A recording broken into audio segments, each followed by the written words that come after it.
नमस्कार, स्वागत है आपका आपके अपने चैनल विद्यादायिनी में। आज का ये वीडियो मैंने आप लोगों को अवेयर करने के पर्पज़ से बनाया है। इस बात के बारे में जानकारी मुझे पहले से थी और पहले मैंने सोचा था कि मैं ये वीडियो ना बनाऊं, कि मैं किसी के बारे में कुछ भी इस तरीके से बोलना चाहती नहीं थी। लेकिन आज फिर मैंने उसी चैनल का कम्युनिटी पोस्ट देखा, तो मुझे लगा कि आज जो है मुझे ये वीडियो बना देना चाहिए ताकि मैं आप लोगों को थोड़ा सा अवेयर कर सकूँ इस चीज़ के लिए। तो मैं आप लोगों को बताना चाहूँगी कि 13 तारीख के दिन जो है एक वीडियो का रिकमेंडेशन यूट्यूब की तरफ से मेरे पास आया था। तो मैंने उस वीडियो को देखा और उसको देखने का पर्पज़ ये था क्योंकि उसके थंबनेल पे लिखा हुआ था कि मैंने 36 क्वेश्चन जीएस के कैसे ठीक किए। तो मैंने एकदम से सोचा कि भाई ऐसा कैसे हो सकता है कि वो एग्ज़ाम की जीएस इस तरीके की आई थी कि लोगों को सेक्शनल निकालना थोड़ा सा मुश्किल पड़ गया था। तो इन्होंने 36 क्वेश्चन कैसे कर दिए। इवन जो टॉपर थे, नंबर 1 पे थे, उनके भी जीएस में 52 मार्क्स थे। उसमें कुछ लोगों ने के 75-76 नंबर आए थे, जो कि हाईएस्ट नंबर थे जीएस में।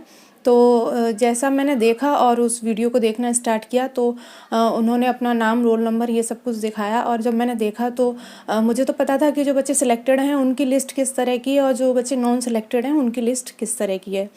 तो मैंने एकदम से जो है उसको लिस्ट को जाकर एक बार फिर भी अपने कंफर्मेशन के लिए ऑफिशियल वेबसाइट पे गई मैं। तो उसको मैंने ऑफिशियल वेबसाइट पे चेक किया, देखा वो जो रोल नंबर और नाम था सूची 8। जितनी भी सूचियां हैं सिलेक्टेड बच्चों की, नॉन सिलेक्टेड बच्चों की, वो आपको ऑफिशियल वेबसाइट पर यूपी पुलिस भर्ती बोर्ड की आपको मिल जाएंगी। वहाँ पर जाकर आप खुद जो है उसको डाउनलोड करके चेक कर सकते हैं, नहीं तो आप मेरे टेलीग्राम चैनल पर जो पीडीएफ पड़ा है उसमें जाके चेक कर सकते हैं। तो जब मैंने उसमें जाकर देखा तो उसमें जो है रिटन फील्ड में ही उनका नाम था, जो कि मुझे डाउट था एकदम से। और मैं आप लोगों को कहना चाहूँगी कि आप लोगों को खुद इस तरह की चीज़ें जो है समझनी चाहिए। आप लोग सब इंस्पेक्टर के लिए तैयारी कर रहे हैं तो किसी पर भी इस तरीके से आंख बंद करके आपको भरोसा करना ही नहीं चाहिए। मैं तो ये कहती हूँ, इवन आप अपनी परछाई पर भी आंख बंद करके भरोसा मत कीजिए, क्योंकि जैसे ही आप छाँव में जाएंगे आपकी परछाई भी आपका साथ छोड़ देगी। तो ये तो बहुत बड़ी चीज़ हो गई कि तो अदर पर्सन की बात हो गई जो लोग यूट्यूब पर हैं और आप लोगों को धोखा देकर पेड कोर्स बेचने की कोशिश कर रहे हैं। तो जब मैंने रिजल्ट देखा तो रिटन में फेल, मैथ्स एंड रीजनिंग, वो मैथ्स और रीजनिंग दोनों रिटन में फेल थे। देखिए, फेल होना गलत नहीं है और फेल होने का मतलब ये भी नहीं है कि आप किसी को अच्छे तरीके से कुछ पढ़ा नहीं सकते हैं। आप बिल्कुल पढ़ा सकते हैं और लोग आपसे पढ़ने के लिए मना भी नहीं करेंगे अगर आप अच्छा पढ़ाएंगे। तो आपने एग्ज़ाम क्वालिफाई किया है या नहीं किया है डजंट मैटर। लेकिन अगर आप लोगों को हिंदी के नंबर दिखाकर लोगों को बोल रहे हो कि मैंने जीएस में 36 क्वेश्चंस ठीक किए थे, तो ये तो सरासर लोगों को धोखा देना हो गया, बेवकूफ़ बनाना हो गया और आप किसी के सिलेक्शन के साथ में खिलवाड़ कर रहे हैं बिल्कुल सामने से। इस वजह से मैंने इस वीडियो को बनाया है, जिससे कि आप लोग भ्रमित ना हो। इस चैनल पर बहुत से सारे ऐसे बच्चे हैं जो मुझे दीदी बोलते हैं। पहले मैंने सोचा था चलो ठीक है, नहीं बनाते वीडियो, क्या करना है यार किसी के बारे में कुछ बोलने से, उसकी भी हो सकता है कोई प्रॉब्लम हो। जैसा कि आप लोग जान रहे हैं, इतनी सारी इतना अनएम्प्लॉयमेंट है, लोग परेशान हैं, तो किसी ने सोचा हो कि भाई चलो ठीक है मैं भी कुछ कमा लूँगा यूट्यूब से। लेकिन ये जो कमाने का तरीका है वो बिल्कुल गलत है। बाद में मैंने सोचा कि ऐसे भी बच्चे हो सकते हैं जिनके पास लिमिटेड पैसा हो, किताब खरीदने से पहले भी 50 बार सोच रहे हो कि ये पैसे अगर मैं इस किताब पर खर्च कर दूंगा तो ये मेरे काम अच्छे से आ पाएगी या नहीं आ पाएगी। कोई बच्चा रनिंग की तैयारी कर रहा हो सकता है उसके पास जूते खरीदने के लिए पैसे ना हो। तो आप लोगों में भी ऐसे बहुत से बच्चे हो सकते हैं जो कि फाइनेंशियली काफ़ी परेशान हों। तो अगर वो इस तरीके से भ्रमित होकर गलत जगह पर अपना पैसा खर्च कर देंगे, उनका सिलेक्शन तो डाउट में आ जाएगा ना। तो इस तरीके से लोगों को झूठ बोलकर उनको पेड कोर्सेज बेचना, ये सब बिल्कुल गलत है। और मैं आप लोगों को कहना चाहूँगी कि आप लोग जो है खुद पर भरोसा रखिए। देखिए, सिलेक्शन का कोई शॉर्टकट नहीं होता है, आपको मेहनत तो करनी पड़ेगी, जी तोड़ मेहनत करनी पड़ेगी। आपके पास सिलेबस है, सिलेबस नहीं है तो मैं सिलेबस की पीडीएफ, जो ऑफिशियल सिलेबस है 2016 की भर्ती की विज्ञप्ति में आया था, वो मैं टेलीग्राम पर डाल दूँगी। आप वहाँ से जाके उस सिलेबस को डाउनलोड कीजिए, सिलेबस फॉलो कीजिए, जो बुक्स बताई हैं आप बुक्स फॉलो कीजिए। मेहनत करके आपको सिलेक्शन मिल सकता है। सिलेक्शन का शॉर्टकट सिर्फ यही है कि आप ज़्यादा से ज़्यादा मेहनत कर लें। जितनी आप ज़्यादा से ज़्यादा मेहनत कर लेंगे, सिलेक्टेड कंटेंट का मतलब यही है कि आप सिलेबस को फॉलो करके पढ़ें और उसको, जो आपके पास अगर एक किताब भी है तो उसको आप कई कई बार पढ़ें।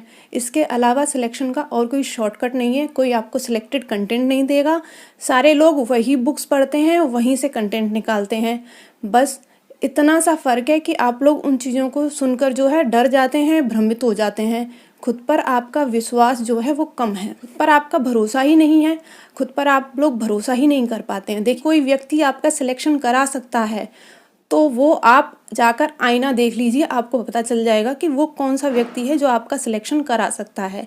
आपके सिलेक्शन के लिए सिर्फ आप और सिर्फ आप और सिर्फ आप जिम्मेदार हैं, और आपके सिलेक्शन ना होने के लिए आपके द्वारा लिए गए गलत डिसीजन और आपके द्वारा मेहनत में की गई कमी, सिर्फ यही 2 कारण हो सकते हैं। देखिए, जीवन में संघर्ष किसी की असफलता का कारण नहीं होता है, आपकी असफलता का कारण होता है आपके द्वारा लिए गए गलत डिसीजंस, आपके द्वारा गलत तरीके से किया गया काम, यही आपके असफलता का कारण होता है। संघर्ष आपको हमेशा सफलता के लिए प्रेरित करता है। अपने जीवन में आए संघर्ष को चुनौती की तरह लेंगे तो आप बिल्कुल सफल हो जाएंगे, और अगर आप अपने जीवन में आए संघर्ष से निष्क्रिय हो जाएंगे तो रुके हुए तो पानी में भी बदबू आ जाती है, तो आप जीवन में सफल कैसे हो पाएंगे। तो मैं आप लोगों से कुल मिलाकर ये कहना चाहती हूँ कि खुद पर भरोसा रखिए और किताबों पर भरोसा करिए। किताबें आपकी सबसे अच्छी मित्र होती हैं और सबसे अच्छा मार्गदर्शन किताबें ही आपका कर सकती हैं। बाकी सिलेबस है, सिलेबस से आप पढ़ेंगे वही आपका सिलेक्टेड कंटेंट है, और इधर उधर आप लोग भ्रमित ना हो बिल्कुल भी। किसी भी चीज़ पर भरोसा करने से पहले हर तरफ से उस पर विचार कर लें। इस वीडियो को बनाने का मकसद सिर्फ आप लोगों को जागरूक करना है। ऐसा होता है, हमारे जीवन में ऐसी परिस्थितियाँ होती हैं कि सिलेक्शन लेना हमारे लिए ऑक्सीजन की तरह ही आवश्यक हो जाता है। हमारा सर्वाइवल कठिन हो जाता है ये सोचकर भी कि अगर सिलेक्शन नहीं हुआ तो हम क्या करेंगे।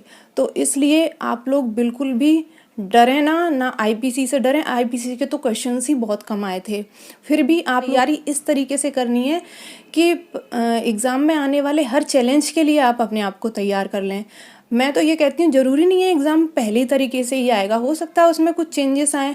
मैंने एग्ज़ाम दिया था, मैंने उसको क्वालिफाई किया था, तो मैं आप लोगों को मार्गदर्शन कर सकती हूँ जिस रास्ते पर मैं चली थी, मैंने क्या क्या देखा, मैंने क्या क्या फेस किया। लेकिन उसमें आने वाले आगे के जो कंकड़ पत्थर हैं, कुछ चेंजेस आपको मिलेंगे, उसके लिए आपको खुद ही मेहनत करनी पड़ेगी और खुद ही स्वयं को तैयार करना पड़ेगा।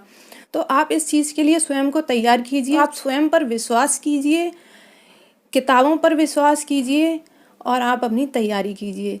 इस तरीके से किसी के छलावे में ना आए, भ्रमित ना हो और बेवकूफ़ ना बने। यही आज की वीडियो बनाने का मकसद है। तो आशा करती हूँ आप लोग समझ गए होंगे कि आप लोग इस तरीके से किसी के भी अकाउंट में अपने पेरेंट्स के द्वारा कमाए हुए पैसों को नहीं डालेंगे। शायद नहीं सोच पाएंगे कि आपके पेरेंट्स कितना संघर्ष कर रहे हैं या उन्होंने कितना संघर्ष किया है आप लोगों को पढ़ाने लिखाने के लिए। माता पिता हर तरह से कोशिश करते हैं कि हम अपने बच्चे की मांग को, ज़रूरत को पूरा कर सकें। तो आप उनके द्वारा की गई मेहनत के कमाए हुए पैसों को इस तरीके से वेस्ट ना करें और अपनी समझ का प्रयोग करें। आप लोग मैच्योर हैं, आप लोग अपने ऊपर भरोसा करें। आज की वीडियो में इतना ही, मिलते हैं नेक्स्ट वीडियो में। Thanks for watching. जय हिंद।